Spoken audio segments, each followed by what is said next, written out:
पुत्रदा एकादशी पूरे साल में 2 बार आती है। एक श्रावण के महीने में आती है, दूसरी कोषाधिकरण में आती है। श्रावण के महीने की जो पुत्रदा एकादशी होती है, ये संतान की वृद्धि करने वाली है। शंकर जी के मंदिर में जाकर भगवान शिव के मंदिर में पूजन करके घी का 1 कटोरी में घी और 1 कटोरी में खीर शंकर के सामने रख देते हैं।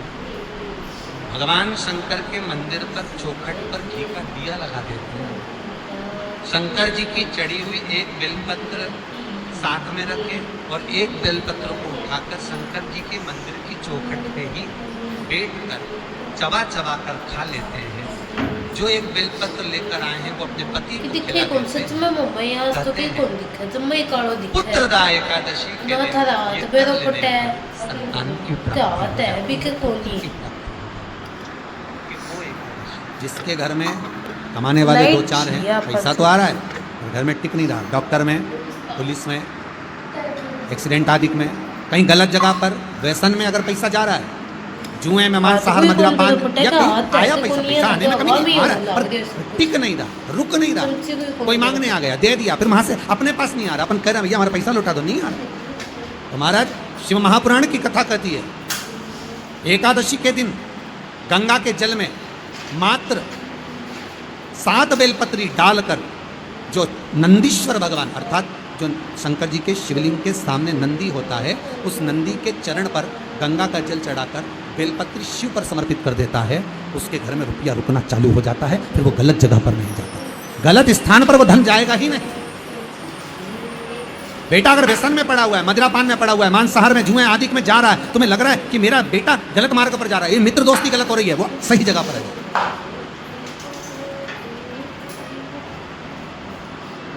करना है एकादशी। कई लोग इसको धन के लिए भी करते हैं, संपदा के लिए। संपदा के लिए अर्थात जिसका व्यापार नहीं चलता, जिसके घर में पैसा नहीं आता, या नौकरी नहीं लग रही, या सर्विस नहीं लग रही, आप अप्लाई कर रहे हो, जगह जगह जाकर इंटरव्यू भी दे रहे हो और पैसा नहीं आता, तो उसके लिए भी प्रयास किया जाता है। पर उसके लिए यहाँ पर जो धन के लिए करते हैं, उसके लिए विष्णुपदी के लिए करते हैं। मतलब जैसे गंगा के जल में तुलसी के 11 पत्ते डाले जाते हैं। कितने पत्ते डालते हैं? 11 तुलसी के पत्ते डालते हैं, और उसको किसी भी नारायण के मंदिर में, राम कृष्ण शिव शंकर नहीं, राम कृष्ण भगवान विष्णु दत्त आदि जितने नारायण के मंदिर हैं, उस मंदिर में किसी भी पात्र में, एक छोटे से पात्र में उसको भरकर रखी जाती है महाराज। उससे भी जॉब, सर्विस, नौकरी में सफलता प्राप्त होती है, परंतु वो भी एकादशी को कुछ देर तक पात्र को रखा जाता है, फिर वही पात्र का जल किसी भी वृक्ष के नीचे डाल दिया जाता है, उससे भी नौकरी के लिए काम। गंगा का जल कोई साधारण नहीं। भागीरथ बाबा तब साधना में लगे, तो उनका हृदय, चित्त, वृत्ति, मन बाबा में लगे। देवराज ने मन लगाया नहीं, और नहीं लगाया, इसके बाद भी बाबा की करुणा देखिए कितनी हुई कि मरा, प्राण छूटे तो शिवधाम में लगे, और उसके बाद भी बाबा की कितनी कृपा। शिवधाम में जाने के बाद भगवान शंकर की सेवा में तल्लीन। शिव महापुराण की कथा कहती है, एक बिंदुक नाम का ब्राह्मण था, जिसकी धर्मपत्नी का नाम चंचुला देवी। चंचुला की सबसे बड़ी गलती एक थी, पति अगर कमा कर ला रहा है तो पत्नी का फर्ज है कि पूछे ये धन कहाँ से ला रहे हो, ये पैसा कहाँ से ला रहे हो, और लेकर आए हो तो इसको सत्कर्म में लगाओ। थोड़ा सा पैसा, 5 रुपये अगर पति कमा कर ला रहा है तो उसमें से 1 रुपया निकाल लो, 54 निकाल लो, और 54 भी कहीं सत्कर्म में, कहीं दान में, कहीं पुण्य में, कहीं हो रहा हो कहीं सत्कर्म, उस जगह पर लगाने का प्रयास करो। 54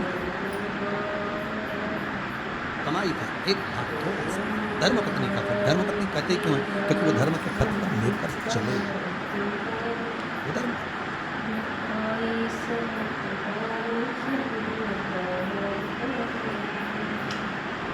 पैसा, धन ज़्यादा आने लगे तो पत्नी को कहना चाहिए कि देखो थोड़ा बहुत मेरा मन है शिव महापुराण की कथा हो जाए, या फिर कहीं सत्कर्म में लग जाए, कहीं ब्राह्मण भोज, साधु भोज, सन्यासी भोज, गुरुजन में, संत जन में, साधु जन में, तपस्वी जन में कहीं लग जाए।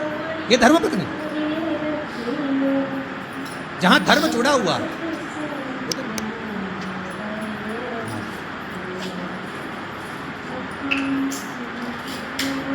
चंचुला देवी ने पूछा नहीं, पति आ रहा था धन चुरा कर लेकर, पानी में गिर गया, मर गया, प्राण छूट गया। पहले भी शिव पुराण में कहा 3 तरह से मरे हुए व्यक्ति की गति नहीं है, उसको मोक्ष नहीं है। पहला, पानी में डूब कर मरा हुआ। दूसरा, सर्प के डसे से मरा हुआ। तीसरा, स्त्री के हाथ से, नारी के हाथ से मरा हुआ, इसकी गति नहीं। मोक्ष नहीं है इससे।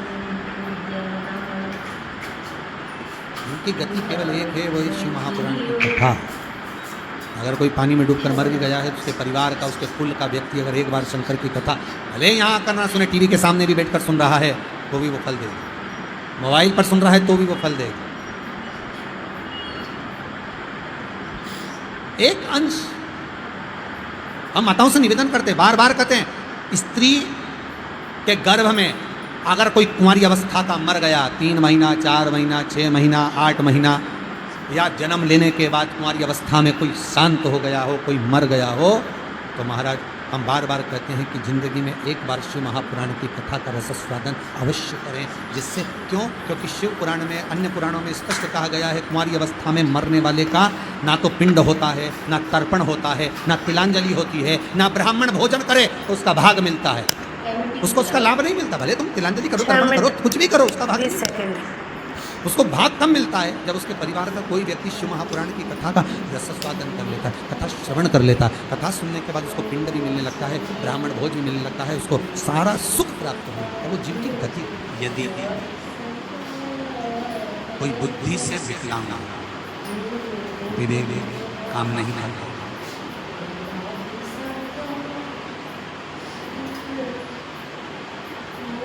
अगर विवेक काम नहीं कर रहा, माइंड से कोई कमजोर हो, तो जब स्वधा के नाम से आप शंकर भगवान को जल समर्पित करें, स्वधा स्वधा कहकर जल को समर्पित करें, तो पितरों का स्मरण करकर वही स्वधा को समर्पित किया गया जल, जिसको विवेक की तकलीफ होती है, बुद्धि की तकलीफ होती है, अपने पितरों का, अपने पूर्वजों का स्मरण कर कर उस जल को उस विवेकहीन व्यक्ति के दोनों भुकुटियों के पास में लगा देना चाहिए। थोड़ा सा, जैसे पत्र में आया है,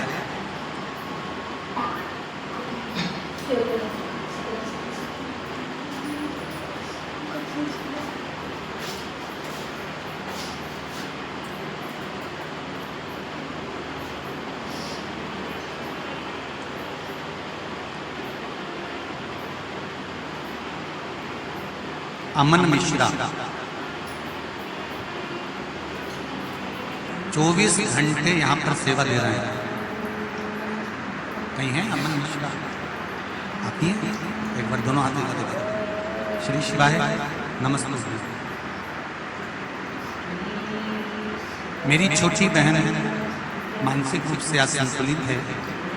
विज्ञान की सहायता से हर वह कदम उठाया गया जो उठाना चाहिए, सारे चिकित्सकों को दिखाया गया, सारी दवाइयाँ कराई गई, पर कोई लाभ नहीं मिला। सिर्फ और सिर्फ अगर कुछ थोड़ा सा लाभ देख पाया हूँ अपनी बहन पर, तो बिलपत्री मैंने अपनी बहन को सेवन कराना प्रारंभ करा, जिससे अब उसमें थोड़ा सा लाभ देख पा रहा हूँ। सही आपने लिखा है पत्र, दोनों हाथ मिला दीजिए। हर हर बैठो बैठो बैठ। कहाँ से हो बाबू? यही सिमरी के बाबा की कृपा हो। अगर मेरे बाबा ने थोड़ा सा भी हाथ पकड़ा है, सारे मेडिकल को दिखाने के बाद भी अगर थोड़ा सा लाभ भी, इंच मात्र का भी अगर दिया है मेरे शंकर ने, तो ये जान लेना, मैं तो यहाँ तक कहूँगा कि आप अगर शिव महापुराण की कथा तक पहुँचे हो, या आस्था चैनल पर शिव महापुराण की कथा सुन रहे हो, या फेसबुक यूट्यूब पर टाइम निकालकर अगर शिव महापुराण की कथा सुन रहे हो, तो ये मेरा विश्वास कहता है कि शंकर भगवान ने तुम्हारा हाथ पकड़ लिया है, अब वो डूबने नहीं है, ये निश्चित है। कौन आता है असेंबली अर्चन में इतने दूर अपने अपने गाँव से? जो आसपास के रहते होंगे वो आ जाते होंगे, व्यापार करने आ जाते होंगे, जिसके यहाँ शादी ब्याह होता होगा तब आते होंगे। कौन आएगा किसी के? कौन सुनेगा आस्था चैनल पर कथा? कौन सुनेगा फेसबुक पर कथा? अगर आप ढूंढते ढूंढते भी अगर शिव महापुराण की कथा तक पहुंचे हो, भले आसपास चैनल के माध्यम से सुन रहे हो, फेसबुक यूट्यूब के माध्यम से सुन रहे हो, चाहे इस पंडाल में सुन रहे हो, आप ढूंढते हुए भी अगर शंकर की कथा तक पहुंचे हो, तो जरूर मेरे देवादिदेव महादेव को कुछ अच्छा करना होगा। इसलिए तुमको खींच कर यहाँ तक बुला लिया, नहीं तो बहुत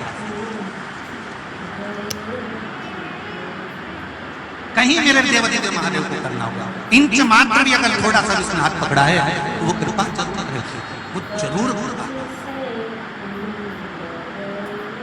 मैंने तेरे ही भरोसे, ओ बाबा तेरे ही भरोसे, हवा विच उड़ती जावांगी, बाबा डोर हथो छठी नामे कटी जावांगी, ओ बाबा मेरी भोले मेरे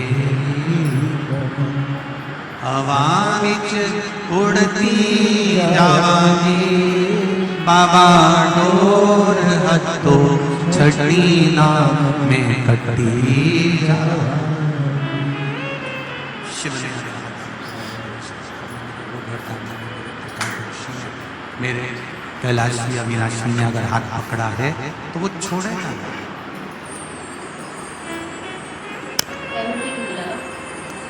6 मिनट 20 सेकंड। एकादशी के दिन अगर जल चढ़ाने जाओ तो 3 बार मुख से बोलिएगा। फिर से बोलो एक बार, स्वधा स्वधा।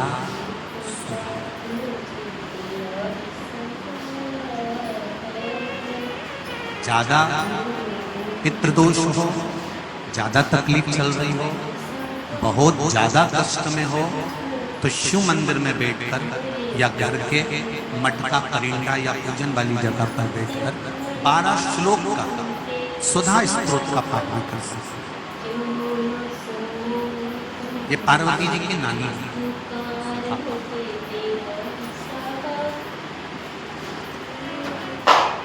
जो भगवान शिव का अभिषेक करना, पूजन करना, अर्चना करना, मंत्र जाप करना, स्मरण करना, नित्य प्रति शिव पूजन में डूबी रहना, इनका एक ही काम थी। पितरों की पत्नी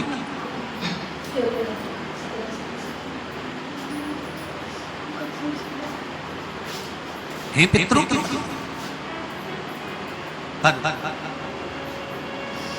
भक्ति में इनका बल बड़ा प्रबल। एकादशी व्रत का सबसे पहला नियम है कि आप जिस दिन व्रत करो उसके एक दिन पहले भक्ति का संचार इस हृदय में करो। चालू है। भक्ति का संचार इस हृदय में कर लीजिए। जिस दिन आप व्रत करो, जैसे एकादशी का व्रत कर रहे हो तो दशमी के दिन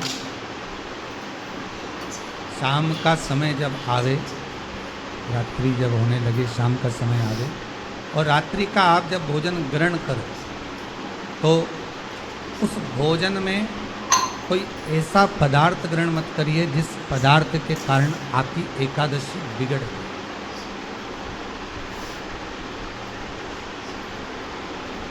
कोई बेकार भोजन में ग्रहण नहीं करिए, श्रेष्ठ भोजन ग्रहण करिए दशमी। और एकादशी का दूसरा नियम बहुत ध्यान से सुनिएगा।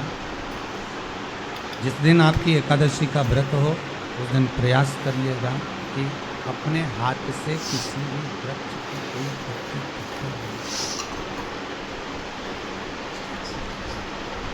अपने हाथ से किसी भी वृक्ष की, पौधे की, किसी भी वृक्ष की पत्ती अपने हाथ से ना टूटे। बहुत ध्यान दीजिएगा महाराज। एकादशी का ये दूसरा नियम है कि अपने हाथ से किसी पौधे की, किसी वृक्ष की, किसी डाली की कोई पत्ती ना टूटे, इसका प्रयास।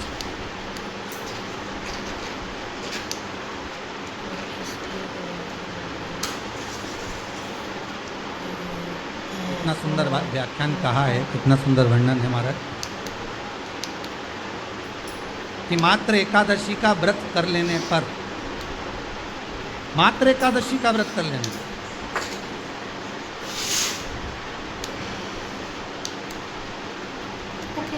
जो पूर्व में किया गया हमारा पाप कर्म है, हमने किसी जीव की हत्या करी है, हमने किसी को कष्ट प्रदान करा है, हमने किसी को अपशब्द कहा है, हमने किसी को ताने दिए, हमने किसी को आड़ा टेढ़ा कहा है, हमने किसी को गालियां दे दी है, मात्र एकादशी का व्रत ही कर लेने पर ये सारे जो दोष हैं वो समाप्त हो जाए।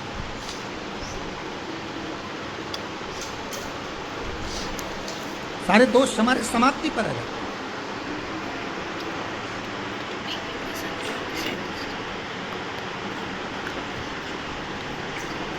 अब एक विचार करिएगा, थोड़ा सा अपने मन में, अपने चित्त में, अपने वृत्ति में एक बात उतारिएगा।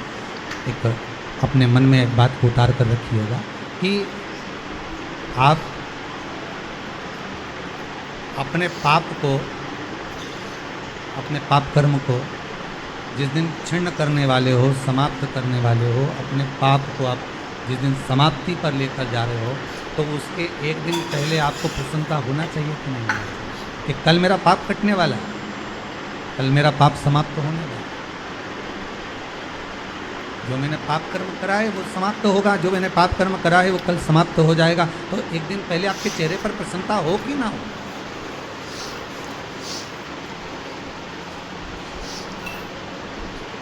और चेहरे पर वो प्रसन्नता आपके आना चाहिए कि कल मेरा एकादशी का व्रत है, आज दसवीं है, कल एकादशी का व्रत है, तो कल मेरी जब एकादशी का व्रत रहेगा तो मेरा ना जाने कितना कितना पाप, कितना असत्य, कितना झूठ, कितना प्रपंच वो समाप्त हो जाएगा। इसमें मुझे प्रसन्नता हो, इसमें मुझे आनंद होता है।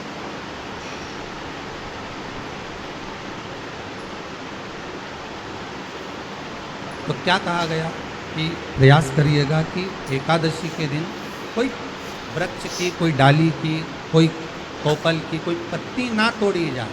क्यों? तो कहा अगर उस पत्ती को हम तोड़ देते हैं, वृक्ष की पत्ती को या क्यारे में लगी हुई कोई डाली की पत्ती को हम तोड़ देते हैं तो एकादशी का पुण्य फल प्राप्त नहीं होगा। एकादशी का कोई फल हमारे खाते में नहीं होगा, पुण्य फल प्राप्त। अब फिर भले तुम चाहे तुमने मोरधन खाया हो, चाहे तुमने फिर चिप्स खाई हो, चाहे तुमने फिर व्रत का कितना ही सामान खा गए हो और तुमने सोचा कि आज मेरी एकादशी है, तो फिर उसका कोई फल प्राप्त नहीं, उसका कोई सुख प्राप्त नहीं, उसका कोई आनंद प्राप्त नहीं, उसमें कोई आनंद की अनुभूति आपको नहीं। एकादशी कौन है? कहाँ से प्रगटी है? माया? नहीं, एकादशी है कौन? क्यों इसकी इतनी प्रधानता है? क्यों इसकी पुण्यता है? ऐसा क्या है एकादशी में जो इसकी पुण्यता मानी जाए? कौन है ये जो भगवान नारायण तक एकादशी का व्रत करते हैं? सुभद्रा जी को भगवान जगन्नाथ ने, जगदीश ने एकादशी का व्रत कराया था। बद्रीनारायण भगवान को माता लक्ष्मी ने एकादशी का व्रत कराया था। क्यों? चंद्रायण एकादशी व्रत की माता। एकादशी है कौन? तो कहा जिसको व्रत करने पर भगवान नारायण भी जिसका व्रत करते हो, भगवान माता लक्ष्मी जिसका व्रत करती हो, वो एकादशी है कौन? तो शास्त्र वर्णन करता है महाराज, स्कंद पुराण का सुंदर चातुर्मास्य खंड के अंतर्गत वर्णन आया है महाराज। एक बार भगवान विष्णु आनंद में विराजमान थे, पद्मावती और माता लक्ष्मी दोनों उनके पास में विराजी हुई थी, दोनों बैठी। भगवान लक्ष्मी और पद्मावती दोनों बैठी, एक सिर के पास, एक चरण के पास। कुछ समय बाद वहीं पर ब्रह्मदेव का आगमन हुआ और ब्रह्मा जी आगमन पाकर भगवान नारायण पद्मावती से लगकर उठे और उठकर लक्ष्मी की ओर झुके। झुकने पर इन तीनों के समागम से भगवान नारायण के हृदय चित्त से एक कन्या प्रकट हो गई। उस कन्या का नाम एका। क्या नाम था? एका। अब 10 उसके गुण इतने प्रबल थे, वो 10 गुण उसके बड़े प्रबल थे कि वो एका जिसको निहारती थी उसको संपदावान बनाते थे, जिसको देख लेती थी उसके जीवन में वो आनंद की अनुभूतियां करा देती थी। एका जिस मार्ग से जाती थी उस मार्ग के द्वार खोल देती थी। एका का पुण्य इतना पुण्य प्रकट। पद्मावती और लक्ष्मी ने कहा महाराज ये बेटी आपके द्वारा निर्मित हुई है, इसका कन्यादान करना चाहिए। हमारे यहाँ हिंदू धर्म में रीति है, जिस दिन कन्यादान करा जाता है उस दिन व्रत रखा जाता है।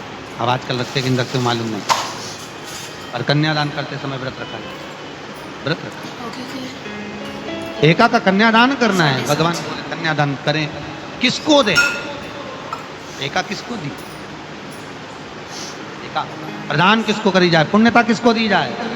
भगवान नारायण ने उसी समय लक्ष्मी और पद्मा से पूछा, तुम बताओ। पद्मा लक्ष्मी दोनों एका से पूछी, एका बताओ इसका पुण्य, हम आपका हस्त कमल आपको प्रदान किसको करें, हम किसको दें? एका कहती है पिताजी, भगवान से कहती है नाथ कृपा करिएगा, मेरे को अगर प्रदान करना चाहती हो, अगर मुझे देना चाहते हो तो एक काम करो, एक काम करो। यदि आप देना चाहते हो तो भगवान एक काम, माता ने कहा कि पिताजी अगर कुछ देना चाहते हो तो ऐसी कृपा करो, संसार के मनुष्य अगर मृत्यु लोक में आकर के अंदर 2 एकादशी का भी पुण्य भाग अगर ग्रहण करते हैं तो ये एका उनकी होती है और वैकुंठ का राह खोल देती है।